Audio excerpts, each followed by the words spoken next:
Pai do Senhor, meus irmãos. Graças a Deus, mais uma terça-feira. E nós ainda vamos continuar estudando mais um pouco sobre o Espírito Santo. Está dando para aprender alguma coisa sobre isso? Amém?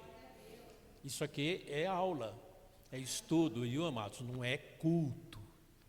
Que às vezes as pessoas vêm e pensam, será que vai ter um movimento, alguma coisa? Não, é estudo. Estudo não é culto, é diferente. Amém? Estudo é se esmiuçar um pouco mais a palavra para aprendermos. E nesse mês a gente está estudando sobre Espírito Santo, para nós conhecermos melhor a Ele, como é que Ele age, como é que Ele faz, quem é Ele, enfim. E eu creio que a gente já aprendeu bastante coisa sobre Ele.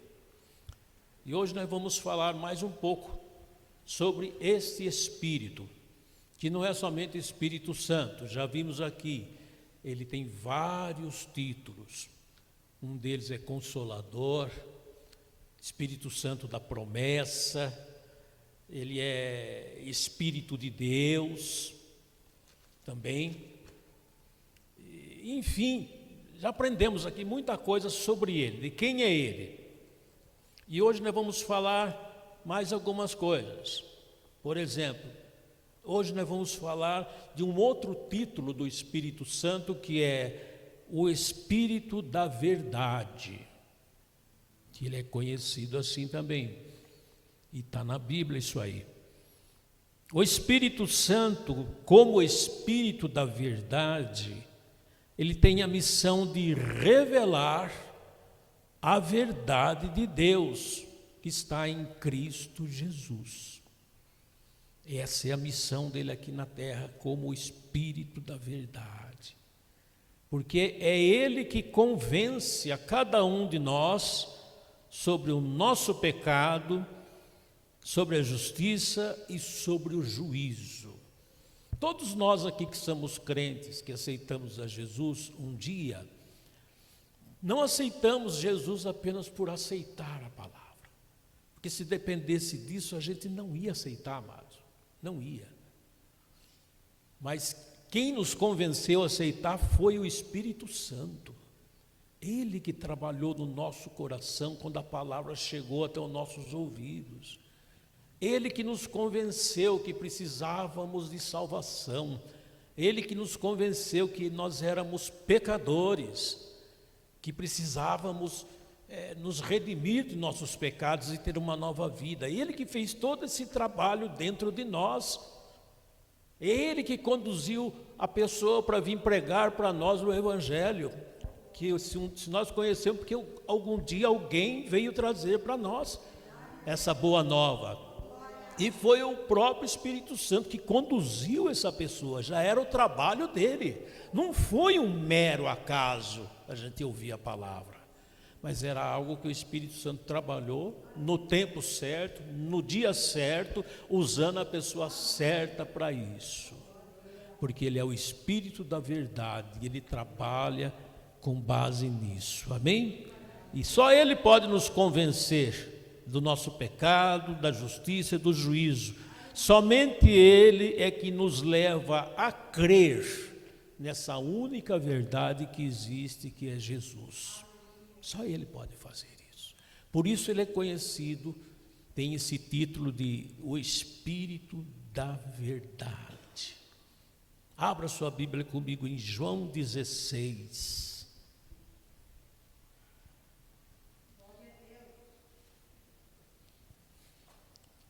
João 16, verso 13.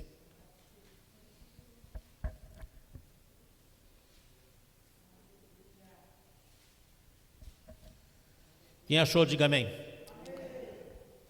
João 16, verso 13 diz assim: mas quando vier aquele Espírito da Verdade, ele vos guiará em toda a verdade, porque ele não falará de si mesmo, mas dirá tudo o que tiver ouvido e vos anunciará o que há de vir.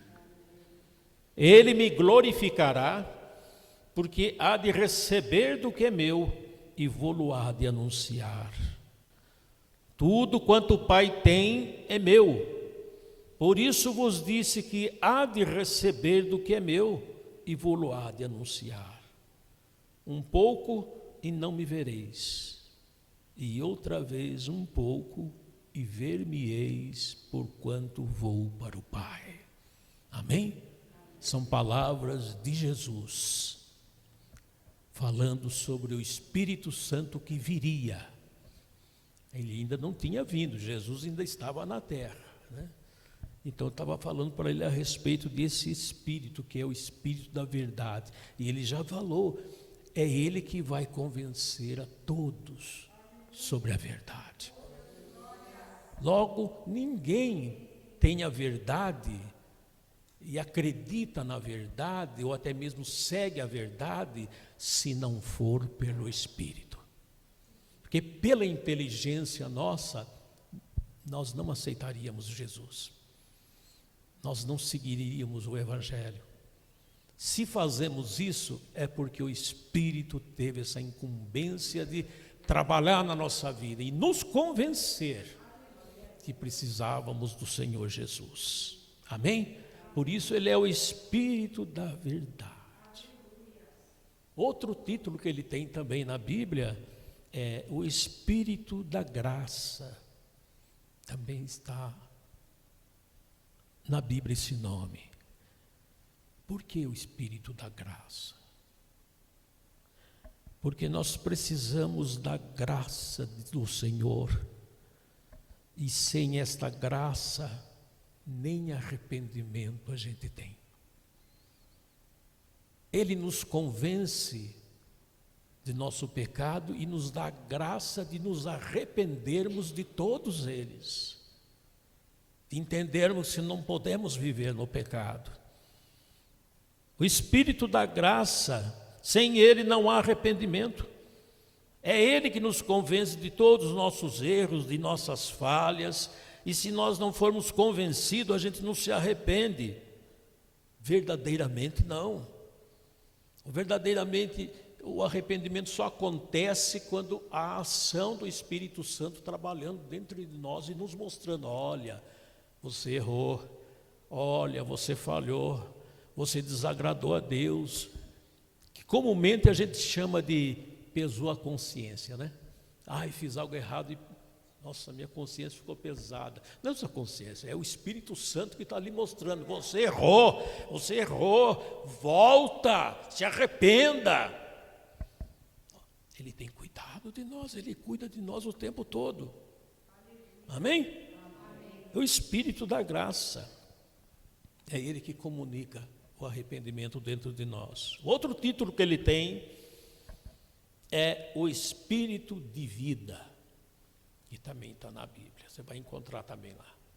Espírito de vida. O que quer dizer isso? Isso quer dizer que sem o Espírito Santo, nós não temos vida. Toda pessoa que ainda não teve um encontro com Jesus, não teve um encontro com o Espírito Santo, essa pessoa, diante de Deus, ela é tida como uma pessoa morta, sem vida. Quando Deus contempla lá dos céus, aqui embaixo, a terra, toda a humanidade, é como se ele estivesse vendo um grande, enorme cemitério, porque só tem gente morta aqui embaixo. Enquanto a pessoa não tem um encontro com o Senhor, ela é morta, ela não tem vida.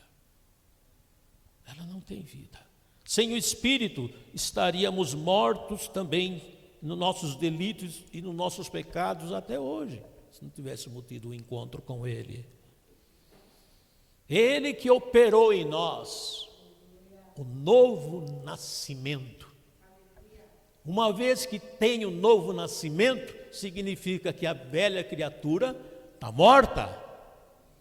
Está morta nos seus delitos, nos seus pecados, mas o Espírito Santo a convenceu disso, fez com que ela se arrependesse, entendesse, e aí então ela se submete ao Senhor, através do batismo nas águas, onde ela confessa publicamente que ela aceita ser uma nova criatura. E aí ela é batizada, é sepultada o corpo dela no batismo, nas águas, naquele ato de se afundar na água e depois levantar, e ela se torna então um novo ser. Amém? Uma nova vida em Cristo Jesus. Abra comigo Efésios capítulo 2.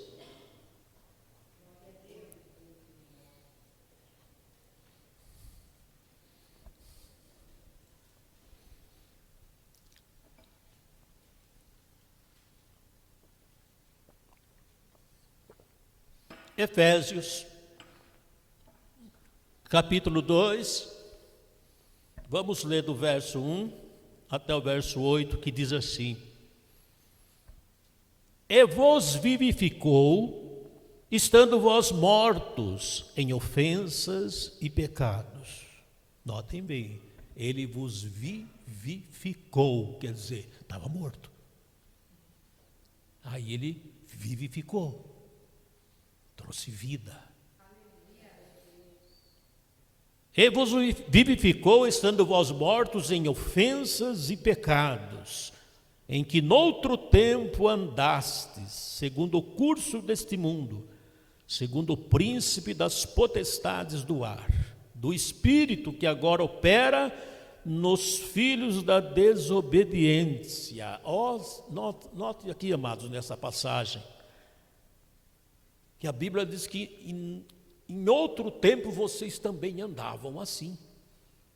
Nós andávamos assim, antes de aceitar Jesus, antes de ter um encontro com o Senhor, antes de se batizar, antes de ter o Espírito Santo morando dentro de nós, nós andávamos conforme o curso desse mundo, ou seja, éramos mundanos, e diante de Deus éramos pessoas mortas, sem vida.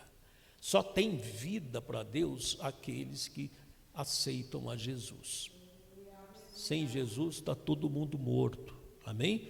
E nós andávamos não na orientação de Deus, não na direção de Deus, muito menos na direção do Espírito Santo quando estávamos lá, mas éramos, sim, diz a Bíblia, que andávamos segundo o príncipe da potestade do ar, que é o diabo, Satanás, demônios, que ainda hoje governam nos filhos da desobediência. Que horror, gente! Todos aqueles que não estão em Cristo estão na mão do diabo, está sendo guiado por ele. É triste a situação do ser humano sem Deus. Eu louvo a Deus porque um dia alguém veio e me trouxe a verdade do Evangelho e eu aceitei. E passei a viver, porque até então eu não vivia, eu era morto. Verso 3: entre os quais todos nós também andávamos nos desejos da nossa carne, fazendo a vontade da carne, dos pensamentos. Éramos como por natureza filhos da ira, como outros também, ou seja, pecávamos à vontade, sem peso na consciência de nada, porque éramos guiados pelo príncipe das potestades. Então, é normal a pessoa do mundo fazer maldade, é normal fazer coisas erradas, é normal ser grosso, ser mentiroso, ser ladrão, ser feiticeiro, ser toda espécie de coisa ruim. A gente fala, nossa, a pessoa é isso. Ela é aquilo que é natural ser no mundo, que ela está sendo guiada por Satanás. Então, logo todo mundano age assim, porque ele não tem Deus, e ele está morto diante de Deus. Não tem como Deus agir na vida deles, ele está morto. Já viu morto reagir com as coisas de Deus? De jeito nenhum, porque ele está no mundo. Ele precisa desse encontro com Deus urgentemente, enquanto há tempo, para que se salve. Amém? Verso 4: Mas Deus, que é riquíssimo em misericórdia, pelo seu muito amor que nos amou, estando ainda nós mortos nas nossas ofensas, Ele nos vivificou juntamente com Cristo, e nos ressuscitou juntamente com Cristo, e nos fez assentar nos lugares celestiais em Cristo Jesus. Que coisa maravilhosa! Ele fez isso para nos mostrar, para mostrar nos séculos vindouros as abundantes riquezas da sua graça, pela sua benignidade para conosco em Cristo Jesus. Porque pela graça sois salvos, por meio da fé. Isso não vem de vós, é dom de Deus. Amém? Pode aplaudir o Senhor por esta palavra? Glória a Deus por isso. Deus é maravilhoso. Aqui fala pela graça, e essa graça veio do Espírito Santo, que nos deu essa graça de nos convencer do pecado, convencer das coisas erradas que fazíamos e nos trazer a presença de Deus. Amém? Queridos, esse é o Espírito da graça. Outro título que ele tem vários títulos, né? Mas eu queria falar um pouco agora que sem o Espírito Santo realmente estaríamos mortos, estaríamos perdidos para todo sempre. Mas segundo a misericórdia de Deus, Ele nos alcançou através do Espírito Santo, operou em nós um novo nascimento através do batismo nas águas, que nós nascemos realmente de novo, morremos para o mundo e nascemos para Deus. Agora veja comigo lá em 2 Coríntios capítulo 5.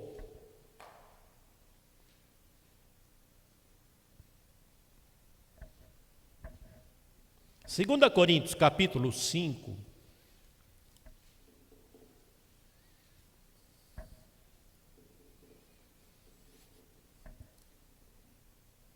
Renato, leia para nós. 2 Coríntios capítulo 5, verso 17. É. E assim, se alguém está em Cristo, é nova criatura. As coisas antigas já passaram, eis que se fizeram novas. Amém? Tudo novo. Tudo novo. Esquece o passado. Seja o que você fez no passado, para Deus não importa mais, porque agora você está morto. E não pode cobrar nada de gente morto, né? Morreu, vai fazer o quê? É que nem a polícia, corre atrás do bandido para pegar ele, para prender ele. Mas abre um tiroteio lá e eles matam o bandido. O que acontece? Vai levar o corpo dele para a cadeia? Não. Não faz sentido prendê-lo mais. Porque está morto, não se cobra nada de quem está morto. Por isso, às vezes, o diabo engana a pessoa, né? Começa a acusar o passado dela. Mas você vai ser crente agora? E o que você fez no passado? E as coisas que você fez? Como é que fica? E tal, não sei o quê. Ah, não vai dar certo, não. Ele tenta enganar. E tem muita gente que aceita essa coisa diabólica que vem nos ouvidos dela e acaba desanimando e nem quer saber de Jesus. Mas a Bíblia garante que uma vez morto, acabou-se, não se cobra pecado, não se cobra nada, porque agora ele morreu e agora surge a nova criatura. Começo, tudo de novo. Amém? A gente tem que ter essa graça dentro de nós e não se deixar se enganar nunca, de alguém nos acusar de algo que fazíamos no passado. Somos novas criaturas em Cristo Jesus. Amém? É o Espírito de vida, é o Espírito Santo que concedeu essa vida maravilhosa para nós. Logo, nossa vida conta a partir do momento em que nós se batizamos, que aceitamos a Cristo e batizamos. É ali que começou a nossa vida. Dali para cá, sim, temos que andar direito, andar na palavra de Deus, ser guiado pelo Espírito Santo, ter uma vida santa, sem corrupção, sem nada, porque é contado dali para cá. Amém? Então, firme na palavra de Deus, sempre firme, sempre aprendendo mais, estudando, se aperfeiçoando, porque é contado do batismo para cá. Olha, gente, a Bíblia é rica em símbolos. Símbolos, nomes. Nós falamos um pouco sobre os nomes, né, o significado dos nomes. Precisa ter cuidado com os nomes. Falamos também sobre a questão de ter um pouquinho de ciência na hora de escolher nome para uma criança, no caso, quem vai ter filho, essas coisas, para não fazer coisa errada, né? Já falamos sobre isso aí. E agora nós terminamos essa fase agora de falar sobre os nomes, sobre os títulos, né? Que encontramos sobre Jesus, sobre o Espírito Santo. Agora eu queria falar um pouco sobre símbolos. Símbolos é outra coisa. A palavra de Deus, ela é rica nessa linguagem de símbolos. Muitos, por desconhecer a linguagem dos símbolos, acabam até criando e atribuindo figuras e símbolos impróprios para o Espírito Santo. Por isso é importante conhecer na Bíblia a simbologia sobre o Espírito Santo. Para se compreender os símbolos, é necessário saber interpretá-los dentro do contexto onde ele se encontra. Amém? Por exemplo, Jesus, ele utilizou muito os símbolos para ilustrar verdades espirituais a respeito da sua missão aqui na terra. Ele usava muitos símbolos, porque era mais fácil das pessoas entenderem, compreenderem, aceitarem a ele. E essa linguagem ele usou muito. A linguagem de Deus sobre símbolo. Abra comigo João 6, 35. Evangelho de João, capítulo 6, verso 35.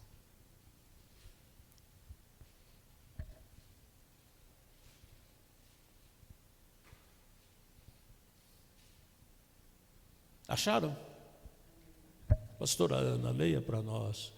6:35. João 6:35.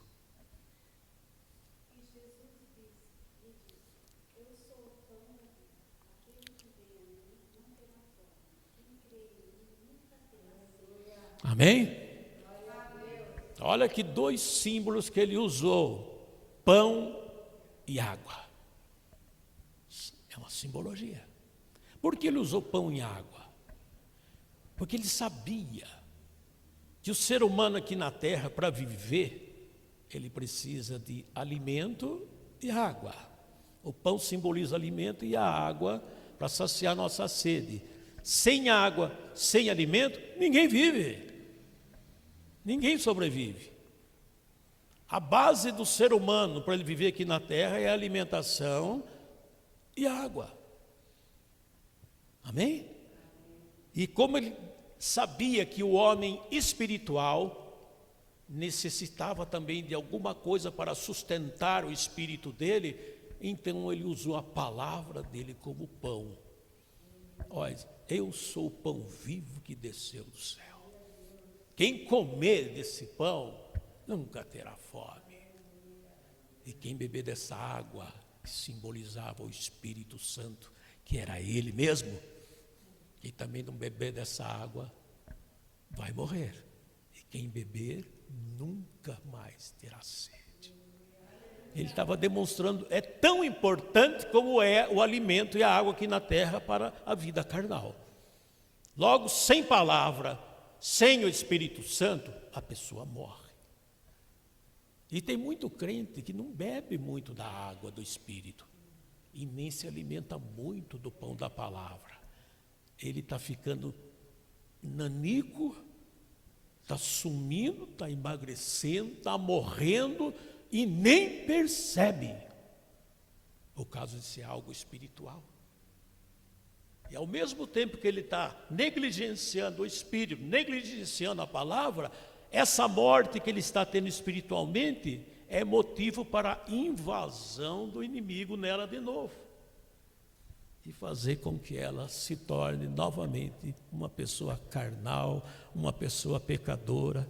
Pode ver que quem não examina as Escrituras, quem não se educa na palavra de Deus, quem não busca o Espírito Santo, esfria na fé, perde a vontade de orar, perde a vontade da igreja, perde tudo, porque não tem força.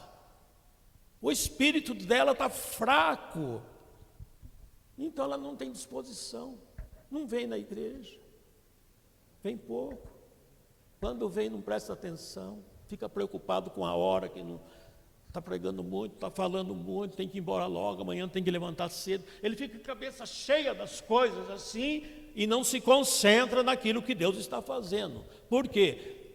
Não lê, não estuda, não examina as Escrituras, não busca o Espírito Santo nas orações, não se esforça em aprender, não vem na aula conosco aqui.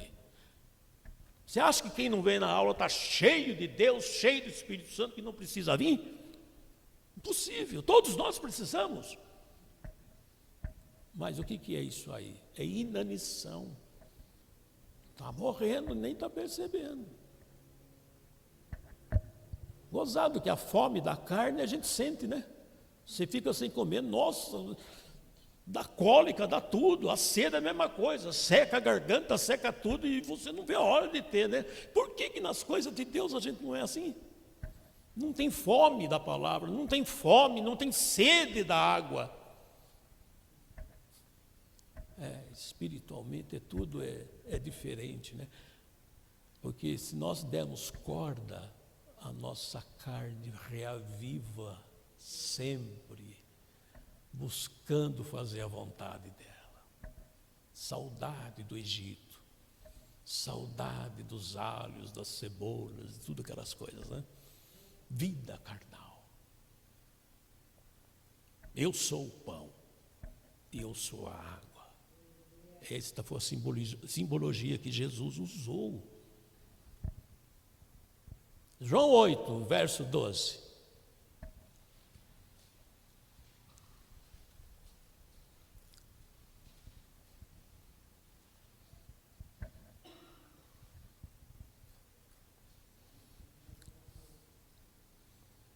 João 8, verso 12. Pastora Sônia, leia.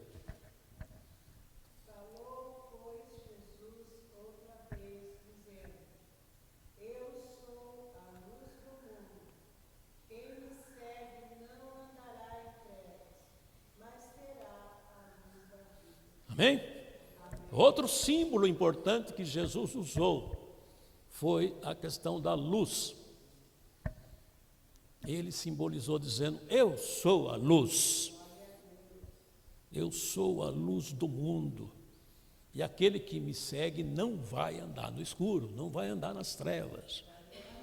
Querido, levando para o lado espiritual mesmo isso aí, significa o quê? Quem não anda na palavra, não segue a palavra, não obedece a palavra, está na escuridão, está andando no escuro.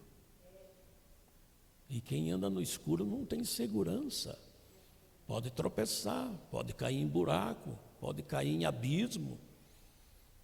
É ruim. Você já experimentou andar no escuro? No escuro mesmo, quando para a força em casa e na rua também para a força, para tudo. Meu Deus, aí que a gente vê que a gente é como cego, sem direção, sem nada.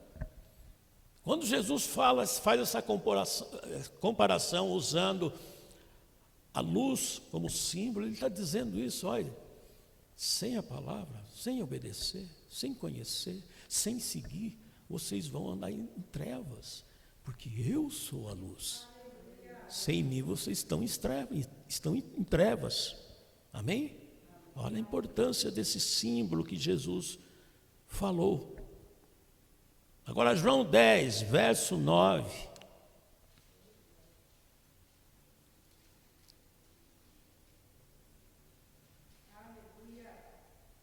Amém, Patrícia? Leia então, João 10, 9.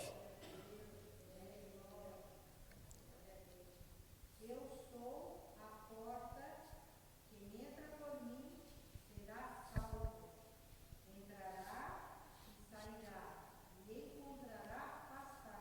Amém?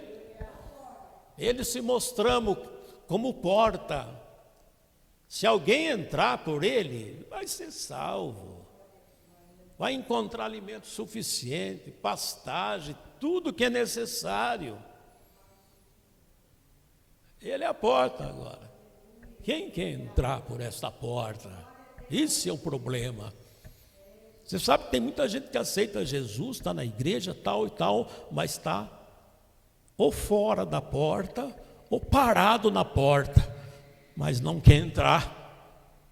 E entrar pela porta significa se comprometer em obedecer, em aprender, ir em frente. Eu sou a porta. E ele falou, quem entrar por essa porta. Você sabe que vai ter gente que vai se decepcionar muito quando chegar o fim dos tempos, quando chegar a hora de entrar lá no céu, porque ele não vai poder entrar, porque ele era para ter entrado antes, por que ele ficou na porta? É aquele crente que contempla a presença de Deus, chora na presença de Deus, canta na presença de Deus, faz todos os movimentos da igreja na presença de Deus. Mas quando ele sai fora da igreja, ele continua com a vidinha carnal dele mesmo, até chegar domingo e voltar a fazer de novo essa adoração e todas essas coisas. São pessoas que estão na porta da igreja, na porta do céu, contemplando tudo e se maravilhando. Ai, que coisa linda, meu Deus do céu, olha os anjos, olha Abraão, olha Isaac. Nossa, eu louvo a Deus por essa presença maravilhosa. Vai louvando mesmo, porque se você não entrar, vai ficar só nisso. Porque a porta vai se fechar naquela hora e você vai ficar para o lado de fora. Jesus falou que ele é a porta, mas para se entrar por ela.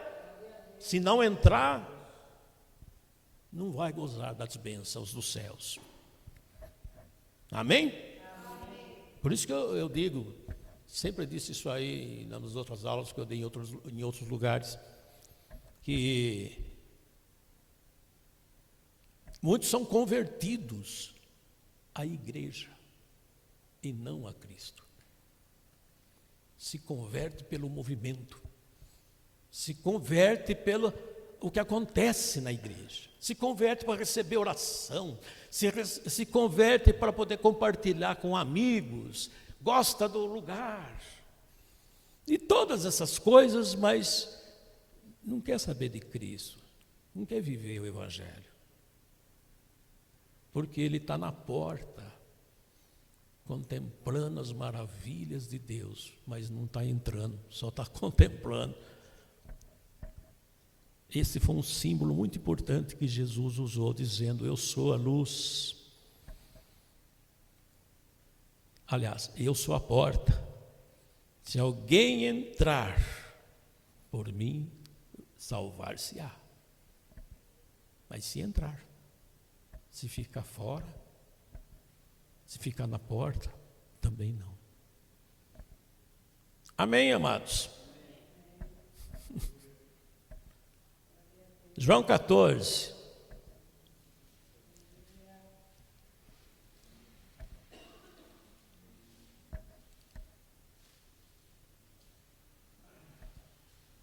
João 14, verso 6. Juliana, você pode ler?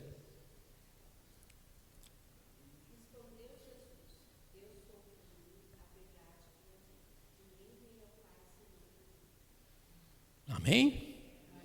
Jesus, mais uma vez, usando símbolos. Dessa vez ele usa o símbolo de caminho. Eu sou o caminho. Sou a verdade, sou a vida. Ninguém vai chegar até Deus se não for por mim. Quer dizer, é o único caminho, é o único jeito. Se não for através dele, se não for entrando pela porta que é ele, não vai chegar na presença de Deus nunca. Não tem outro caminho. Não é por obras, não é por ser bonzinho, ser bonito, não é nada disso. É entrando pela porta. E ele é a única estrada, eu sou o caminho. Se não for por esse caminho, não tente de outra maneira que não vai conseguir. Nossa, o que tem de gente boa, fazendo obras maravilhosas e acreditando que vai se salvar por causa disso, e vai se decepcionar naquele dia. O que eu vejo de gente falando tanta coisa, tanta bobagem. Olha, a igreja tudo é boa. Eu fiquei pasmo esses dias que eu assisti um programa de evangélico na televisão, da alta hora, o pastor abençoando a igreja católica e dizendo: não, nós somos todos irmãos, nós somos todos irmãos, o importante é a gente servir a Deus aqui na terra, o importante é a gente fazer obras, cuidar dos mendigos, cuidar... Nossa, linda mensagem. Mas ele fala, se igualar a nós como pessoas idólatras, eu acho um absurdo. Então eu ficaria na igreja católica, não precisava ter saído lá, se isso fosse real. Salvação não tem nada a ver com obras. Obras devem ser feitas, sim, é bom fazer e Deus quer que façamos, mas antes tem que ser salvos para depois fazer as obras, e não achar que pelas obras vai chegar lá. Não chega, não vai chegar nunca, porque só há um meio de chegar lá, é Jesus, é o caminho, o verdadeiro caminho que nos leva até ao Pai. Ele é a porta, só pode chegar lá quem entrar por ele. Quem crê assim, diga amém. Amém. Graças a Deus. É por aí, amados, é por aí. Olha, queridos, a Bíblia, como eu falei, é repleta de símbolos. Eu falei alguns aqui sobre Jesus, mas tem outras coisas também. Por exemplo, a Bíblia tem um símbolo que eu acho muito bonito, que está lá em Hebreus capítulo 4. Abra lá. Hebreus capítulo 4.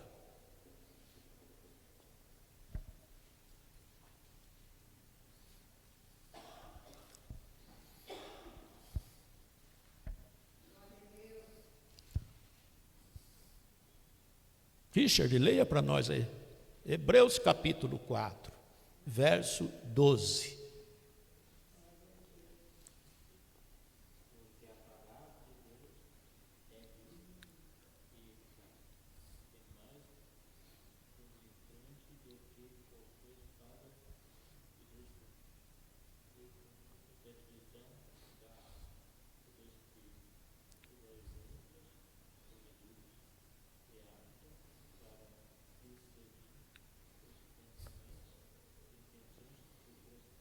Amém?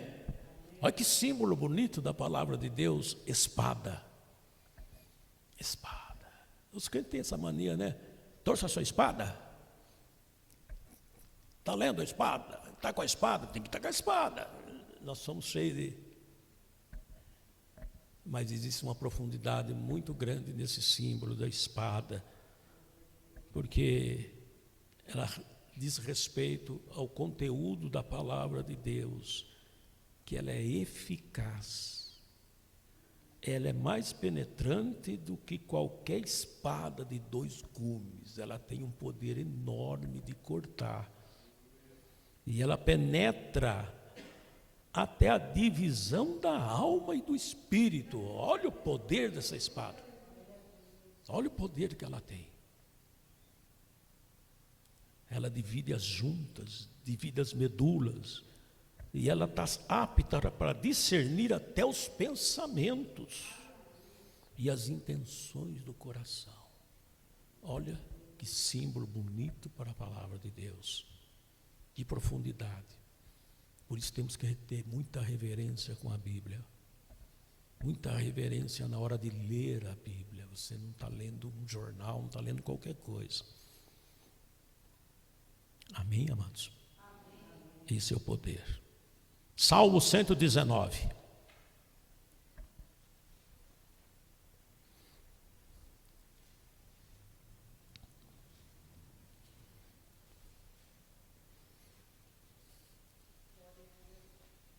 Salmo 119, versículo 105. Pastor Vanderlei, leia para nós.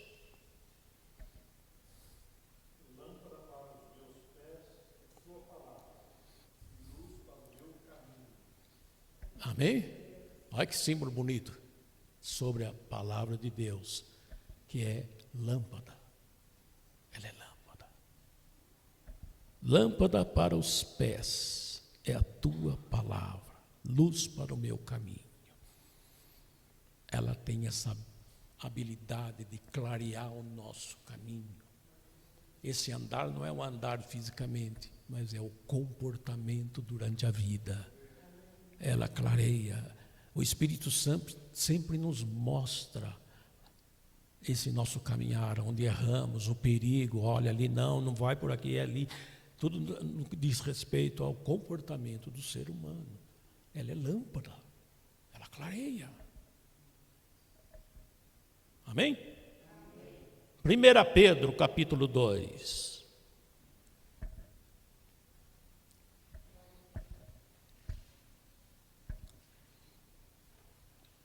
Ainda a respeito da Bíblia. 1 Pedro, capítulo 2, versículo 2. Altair, leia.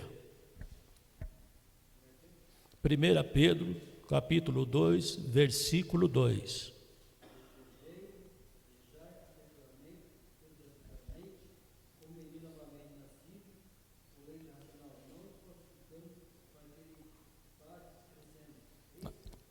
Até aí tá bom. Desejai afetuosamente como meninos novamente nascidos, o leite racional, não falsificado, para que por ele vá descrescendo. É o primeiro alimento que nós recebemos no nosso começo de vida espiritual. Quando a gente se batiza e passa a congregar na igreja como filhos, esse leite racional significa o princípio dos ensinos. Vamos aprender sobre salvação, sobre libertação, sobre oração. São os primórdios da vida cristã. É chamado de leite. Primeiro alimento, alimento de criança, alimento dos novos nascidos. Amém? Deus se encarregou até de preparar essa alimentação. Agora é claro que, aqui que diz, conforme vai crescendo, por eles vai crescendo. Crescendo significa, você não vai passar a vida bebendo leite. Tem até uma altura, não é? Depois tem que vir os alimentos sólidos. Já pensou uma pessoa viver só de leitinho? E o pior é que na vida cristã, no meio evangélico, tem crente aí de 40, 50 anos que ainda bebe leite. Não aprendeu ainda a comer o sólido. Ele só fica naquela linguagem de salvação, aquela linguagem de cura, aquela linguagem dessas coisas, e não desenvolveu, porque ele ainda está no leite, quer ficar no leite, não quer sair do leite. E não é normal uma criança ficar só no leite, ela tem que se desenvolver, tem que crescer, tem que amadurecer, se tornar adulto, se tornar velho, tem que progredir. Assim como uma criança uma criança de colo, um nenê que nem dente ainda se formou na boca, você vai dar para ele um churrasco, ele não vai comer. Normal? Mas também não é normal um crente tão velho ficar só no leitinho. Precisa desenvolver. E esse símbolo também Jesus usou na palavra de Deus, dizendo sobre o leite. Para aqueles que são nascidos de novo, para aqueles que são crianças, aqueles que estão no início da vida espiritual. Amém? Amém. Salmo 19.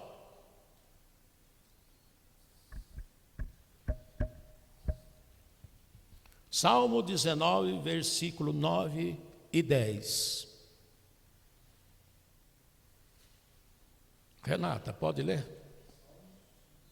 Salmo 19, versículo 9 e 10.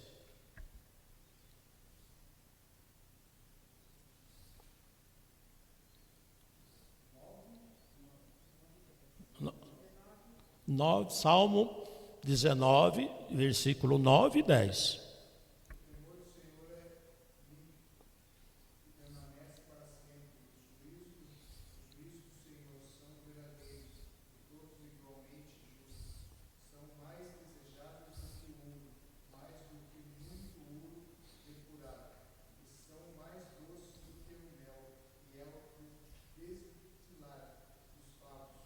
Amém? Olha que símbolo bonito que ele colocou. Ela é como ela tem um sabor melhor do que o mel e que o licor dos favos. Quem teme ao Senhor realmente sente esse sabor na palavra. Sente esse sabor quando está lendo, quando está estudando. Ele tem desejo de ler, porque